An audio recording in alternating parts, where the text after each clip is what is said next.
Hi guys, in this video I'm reacting to a mom who shared a video about 16 ways that you can identify your baby's gender while pregnant without having a doctor's scan. Guys, I was impressed because I don't know 10 ways that you can identify your baby's gender while pregnant without doing a scan. So I want to learn. So this is an education for me, but I'm going to be applying the lens of science to roast this mom. So apologies in advance, my sweetheart, but we're going to see whether any of these 16 methods that you share with us can hold up to scientific methods, and which ones we can actually rely on to predict a baby's gender while you're pregnant without doing a scan or any of the other monitoring that doctors do to determine the sex of the baby. Let's dive in.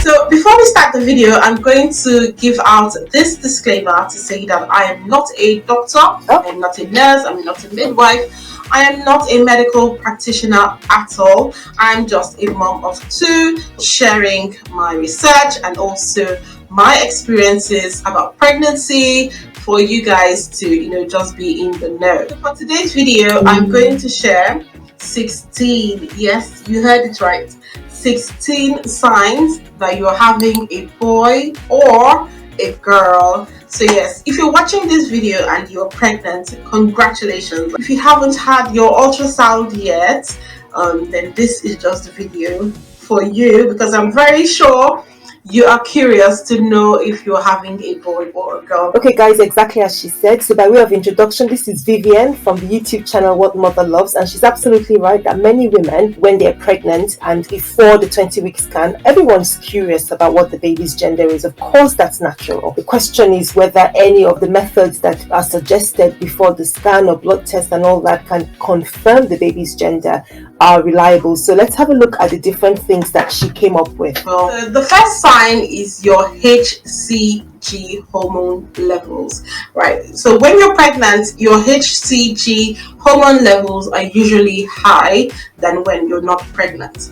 But it has been scientifically proven that it's usually higher for girl pregnancies and slightly lower for boy pregnancies. So if your HCG levels are higher, you might be having a girl. Okay, let me just stop you there, Vivian. So let us fact check this and see how true it is. First of all, HCG, beta HCG, or the human chorionic gonadotrophin, that's the big name for HCG. This is the hormone that is produced by the tissues that eventually become the placenta. So it is a good marker for the presence of pregnancy. And this is the hormone that we're actually checking when you do your urine pregnancy test, or when you go to have a blood test. This is the hormone level that we're measuring to see if it's high enough to indicate whether you're pregnant. In a normal pregnancy, the HCG levels increase every 2 days. And this is useful for doctors because when we're monitoring conditions like an ectopic pregnancy or miscarriage, we might get HCG levels that are not increasing or the levels that we expect to see in a pregnancy. And this is a clue that something like this problem, an ectopic or miscarriage, might be going on. So Vivian is absolutely right. There are studies that have demonstrated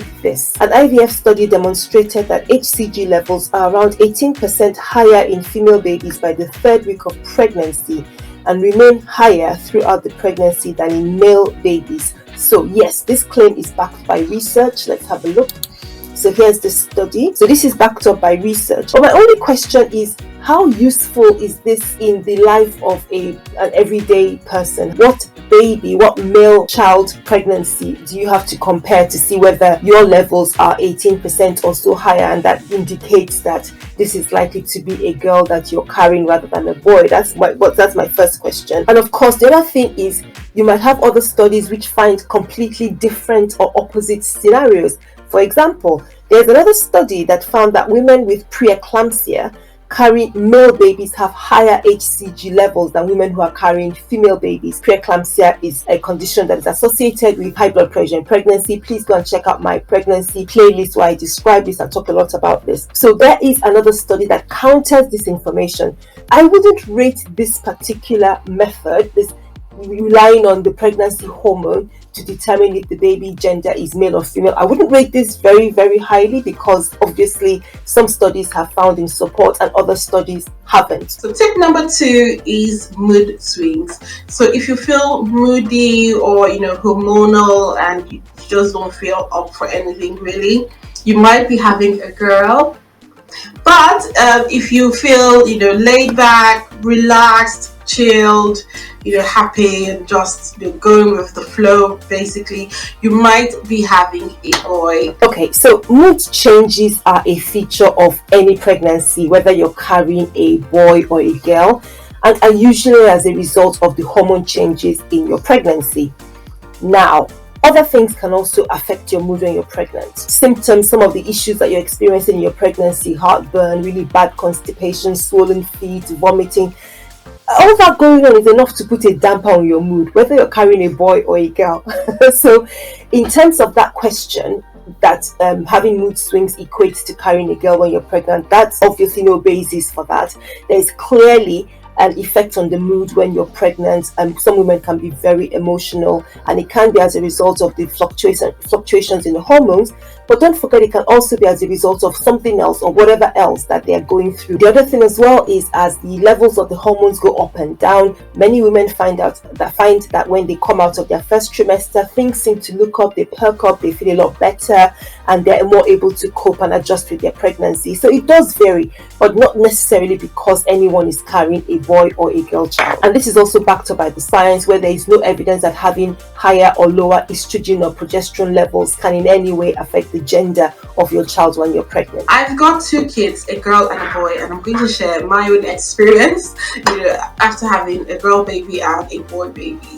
So with regards to mood swings, I think it was pretty much the same for my 2 pregnancies, because some days I was moody and then some days I was pretty much chilled, relaxed, and just laid back, basically. So yeah, it could be different for you. So sign number 3 is morning sickness. So most times, most pregnant women get morning sickness. I experienced morning sickness as well, but some people claim they do not experience it. Kudos to you, you're a lucky one. The morning sickness is related to the increase in your hormone levels. So if you have a higher hormone level, you will have more morning sickness. So the more morning sickness you have, or rather the severe morning sickness you have, you could be having a girl. And then if you're experiencing little to none at all, then you could be having a boy. So this is another common belief, that because you're having excessive vomiting, perhaps not to the extent of having hyperemesis gravidarum, which is excessive pregnancy-related vomiting, and I do discuss that in another video, so go and check it out. I'll leave the link in the description below. But if you're having a lot more vomiting than would be usually expected for pregnancy, there is the thinking that this may be because you're carrying a girl. Interestingly, there is some suggestion that women who carry female pregnancies do seem to have more vomiting in pregnancy. The studies are still being carried out. We don't have any conclusion, because it is thought that perhaps women carrying girl children may experience more inflammation, and that contributes to the experience of morning sickness. So I'm going to give Vivian a pass on this, because studies have mentioned that they're looking into the link. It seems tenuous at the moment. Of course, it's not something that we would rely on, but there is some evidence. There are some studies that are looking to see if there's really a link between the two. So it was pretty much the same. I feel like my 2 pregnancies were the same. I had the same mood swings and then the same morning sickness. Sign number 4 is that boy babies are typically larger than girl babies, and I did experience that, because after the whole pregnancy and all of that, when I weighed my son and my daughter, my son weighed more than my daughter, a bit more, just slightly more, and also he was quite taller than her, just a little bit, maybe like an inch taller than her. Boy babies weigh more than girl babies. So there could be some truth to this, because the question is, if you are you're looking at your bump, size of your bump, does it mean that because you've got a bigger bump that you're carrying a boy compared to carrying a girl? So let's establish a few facts here. First, by the time they are born, boy babies, are slightly heavier than girl babies. That is proven. But I want us to consider that there are many reasons why you might have a big baby, okay? And it could be because of your genetics, so the size of the parents, how large or how small they are, how much you ate while you were pregnant, whether you're a younger mom or an older mom, whether this is your first or later pregnancy. Those can bear an impact on the size of your baby. Conditions like diabetes, for example, gestational diabetes, can also affect the size of a baby. So there are studies that suggest that boy babies are bigger than girl babies at birth, which may be as a result of the effect of hormones like testosterone on the boy babies. So that is there. But should you rely on just that alone to say that because you've got a bigger bump, you're carrying a big baby, it's definitely going to be a boy? I don't think so, because like I said, there are other reasons that might explain why the baby is big. Sign number 5 is your pregnancy glow. So if you have that pregnancy glow, you might be having a boy. But if you do not have any pregnancy glow and you're having like acne, pimples everywhere on your face, and you're just looking like a right mess, you might be having a girl, because the old wives' tale claims that if you're having a girl, the girl somehow manages to take your beauty away. But that is not true. That is not to say that your daughter is taking your beauty away. No. Oh, I totally agree. That is so not true. I don't know where these things came from. These old wives' tales seem to be geared to anti-girl sentiments, if you like. So as Vivian said, there's absolutely no truth in it. This one is just a fabrication, because again, it is your hormones, and these are pregnancy hormones, estrogen, progesterone, as well as other hormones that are being produced around the pregnancy to support you and your baby's development, and they can affect women differently. So you find that some women do have lush hair growth, skin, shiny, glowing skin. That's the pregnancy glow we're talking about. If they used to have breakouts and spots, they don't seem to happen anymore. Conversely, other women have the opposite experience, but it has nothing to do with whether you're carrying a boy or a girl. It could happen in either case, and could also be as a result of your experience during your pregnancy. If you're going through a lot of stress, if you're having illness as well, if there are other things going on, that could also affect the way that you look. So this one, no, there is no scientific basis to this one, not at all. I totally agree with Vivian. It's just all for fun, okay? But yeah, this could also be due to the increase in your hormone levels that you are already experiencing, okay? So relax, okay? It's not your baby girl stealing your glow. You're beautiful, darling. Okay, so yeah. So have you had a look at some pregnant women and thought, oh, they're carrying so high or they're carrying so low? Well, if a pregnant woman is carrying so high, it could be a sign of a girl, and if she's carrying so low, it could be a sign of a boy. And also, if your pregnancy is low and then it's sticking out so far, it could be a sign of a boy. But if your pregnancy is high and a bit smaller, it could be a sign of a girl. So bump position, high, low, sticking out, sticking in, is there any scientific basis to this? It doesn't in any way relate to the gender of your baby. In fact, it has more to do with your body size and type, the weight that you gain during your pregnancy, the size of your pelvis, your level of fitness and muscle strength. So a high bump that sticks out or in, or a low bump that sticks in or out, it's all about you, mom. Nothing to do with the gender of your baby. So sign number 8 is your linea nigra. So your linea nigra is that line that goes on your tummy when your bump is defined, bigger. That's when the linea nigra shows. It's just a brown line. I'm sure you might have seen it on your body or on someone else's body, or even on the internet as well. So it is said that if your linea nigra goes southwards, down below your belly button, then it is a sign that you're having a girl. But if it goes up, then it is a sign that you're having a boy. From my own experience, I just had, my linea nigra was just visible and it was from up to down. So I can't even, tell you guys anything about this. No, don't tell us anything about this one.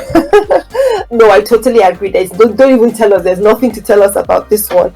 Okay, but linea nigra location and relevance. Let's go to the experts. Let's see what the experts say about this.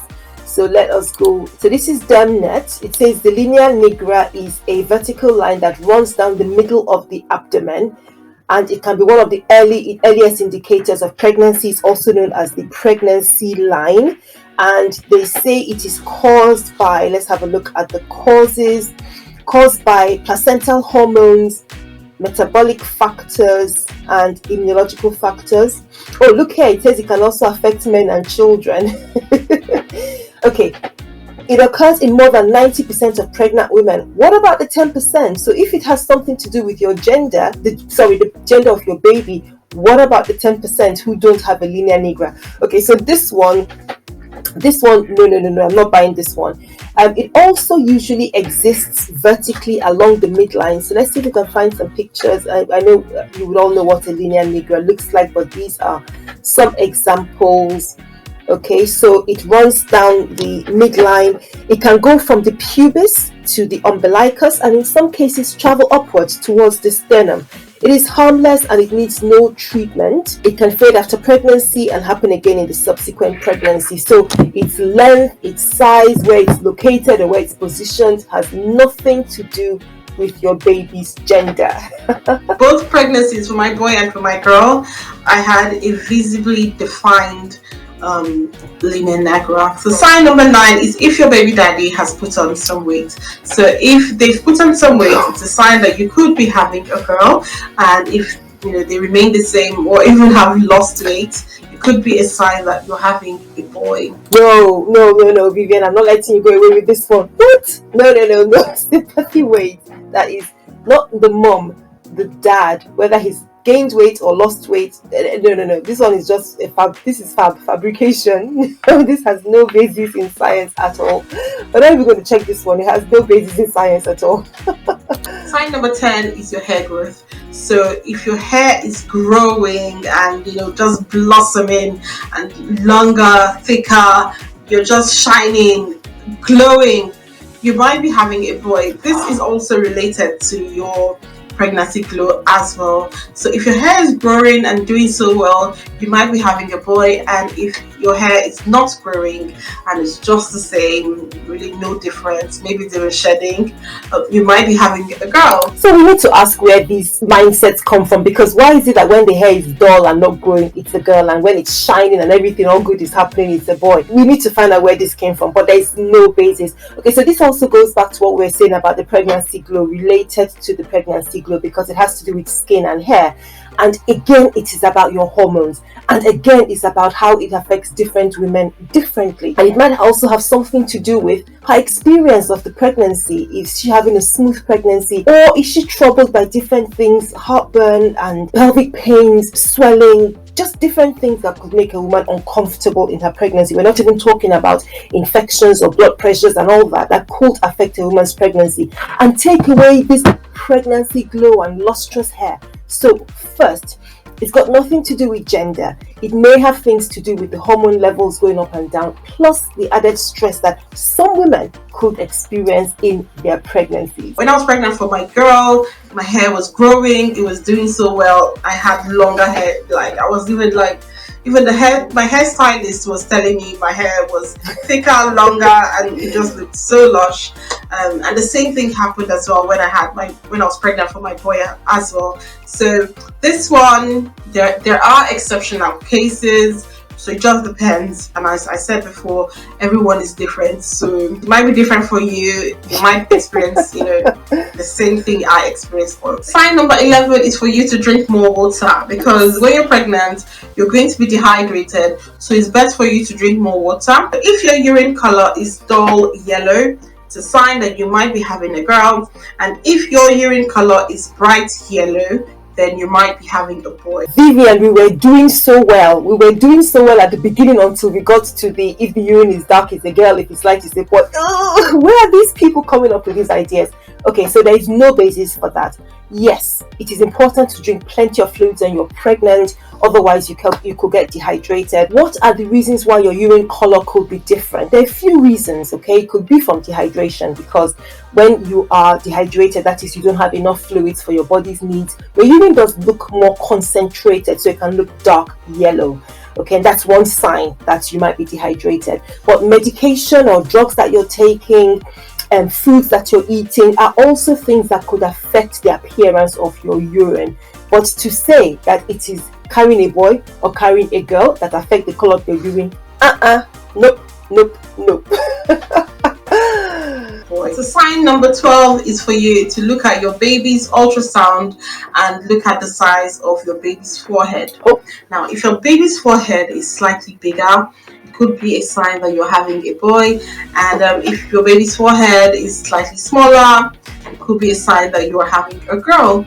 But this one is pretty tricky because you can't really know if your baby's going to have a big forehead really from the pictures, because I feel like every fetus has the same forehead. Even from my experience, I feel like my babies have big foreheads in their ultrasound pictures.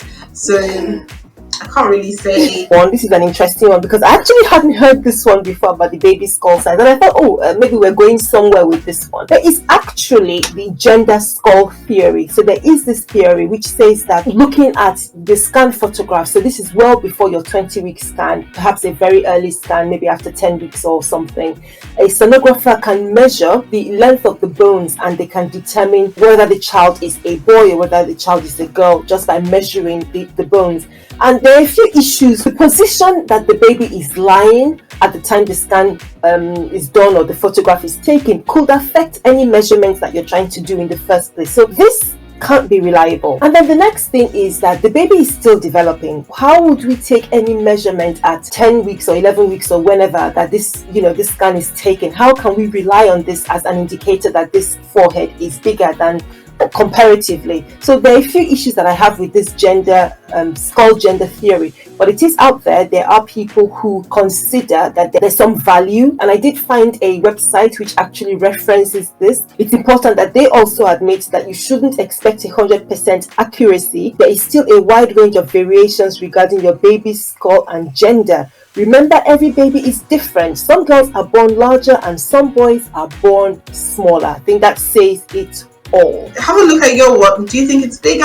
Do you think it's smaller? You might see the signs, the little signs that you might be having. Sign number 13 is if you're clumsy, you're having a girl.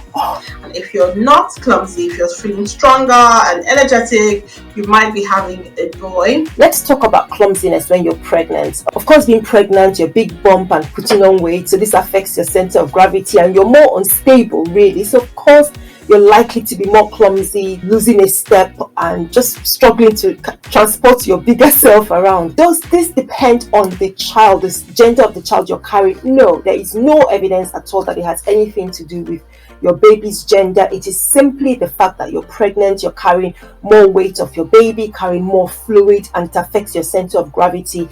Obviously, it all comes back to normal when your baby is delivered, and it has nothing to do with if you're carrying a boy or a girl. Sign number 14 is to take a pupil test. Now, you could look into a mirror and see if your eyes are dilating. If they are, you might be having a boy, but if they remain the same, you might be having a girl. I wouldn't bank on this one because there are some factors that affect your eyes and how they dilate, especially lighting. Yes, Vivian, I've not heard of this one before. So this one is that in a woman who has dilated pupils, she's likely carrying a boy, but if she's got smaller pupils, she may be carrying a girl. There is no basis for this. There is no way gender affects the size of the pupils. There are a few things that affect the size of pupils. As Vivian says, it could be in response to light or going into a dark room. It could be in response to medication or drugs that you take. It could be in response to being anxious or afraid. Those can affect your pupil size, but not the sex of your baby. Well, just for fun, you could try it out and see if your eyes are dilating. You might be having a boy, but if it's the same, then it's a girl. Sign number 15 is to take a garlic test. I never tried this one, and I don't think I would ever even want to consider it. But if you're up for it and you love garlic, then go for it then. So this one, basically, all you need to do is eat up a bunch of garlic. If you stink, which I feel like you will anyway, if you eat loads and loads of garlic, then you're having a boy. But if you do not smell of garlic, then it's a girl. Oh my goodness. Oh my goodness, indeed. Oh, I don't know where they got this one from. What? So if you eat plenty of garlic and you smell, you're carrying a boy, but if you don't smell, you're carrying a girl. Hey, oh my goodness. Oh, do you know what? I'm not sure if I'm not sure I should even react to this one. This one sounds dodgy from the offset. Of course, you're going to think, okay, garlic, lots of health property, can be used as an antimicrobial agent. It flavors food. Now, the reason garlic smells is because of the high sulfur content. That is what causes the smell. Some people might process garlic differently. Remember that we all have different ways of metabolizing and processing food. However, there isn't any evidence that the gender of your baby can influence how you process garlic and get rid of the smell. So this one does not sound, first of all, it sounds, you know what, you'd be desperate to want to know this baby's sex to decide you're going to sit down, unless you're a garlic lover and you're going to sit down with a whole bunch of plenty of garlic cloves and eat them up and then get someone to decide whether you stink of garlic or not. Oh my goodness, the issues around this one. Unless they're going to tell us that people are metabolizing garlic differently because they're carrying boys differently when they're carrying girls. There's just no way in this one. Oh please, let's take the garlic off the table. I wouldn't want to be in a room with you eating up garlic. That is just gross. That is just gross. Sign number 16, and this one is a bit witchy. Does it even work? I've never tried this one, but I thought I should throw it in here. This one is also part of the old wives' tale. So basically, you get a strand of your hair, tie it to a ring. If you're pregnant, have someone else do this for you. Okay. So basically, you lie down and the person is going to like hold the strand of your hair and the ring and then dangle it on your bum. So if it goes round in circles, that means you're having a girl, but if it goes sideways, then it means that you're having a boy. So yeah. Okay, stop. Where did you pick this one up from? So this is a pendulum. You create a pendulum with your hair. You create a pendulum with your hair and a strand of your hair and a ring, and we sort of hold it and see how it swings. So if it goes circular, it's a girl. If it just goes from side to side, it's a boy. Man, I actually think this is interesting, and I'm just going to see whether, because I know that Vivian did lots of research on this. I know she's not telling us stories that she's made up. Are we saying that the male baby gives off waves, kind of like magnetic or electromagnetic waves, different to the way that the female baby does? Well, that's a question to ponder. I don't know if the scientists have looked into this. There might be some truth in this. I'm just kidding, guys. There is no scientific basis for this, and I actually went to look, and I found out some years ago, some scientists got a group of pregnant women to use these old wives' tales, a bunch of old wives' tales, including this ring test, to estimate or guess the gender of their babies. And eventually, when the study was all done, the conclusion was that using the methods to predict baby's gender was as good as just guessing. It was just as good as guesswork.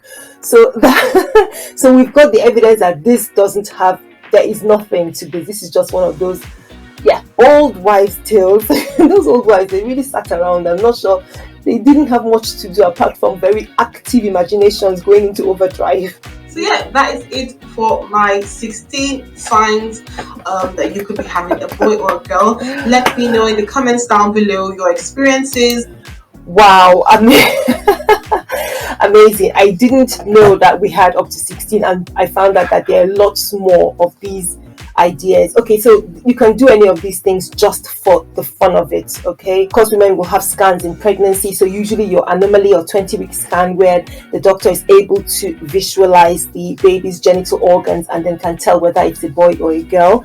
But there are other instances earlier in pregnancy where it might be possible to detect the baby's gender with some degree of accuracy, but these are usually associated with doing tests for other things, for example chromosome deficiencies or genetic problems. So I'm talking about the non-invasive prenatal test, NIPT, which can be done around 9 weeks, but it's done usually because we suspect birth defects. So it's not something that you go ahead and do because you just want to find out what baby's gender is. The other tests that could be done are chorionic villus sampling or amniocentesis. These are invasive tests, so they carry a risk of miscarriage if they're performed, usually around 10 or 13 weeks or a bit later, 16 to 18 weeks.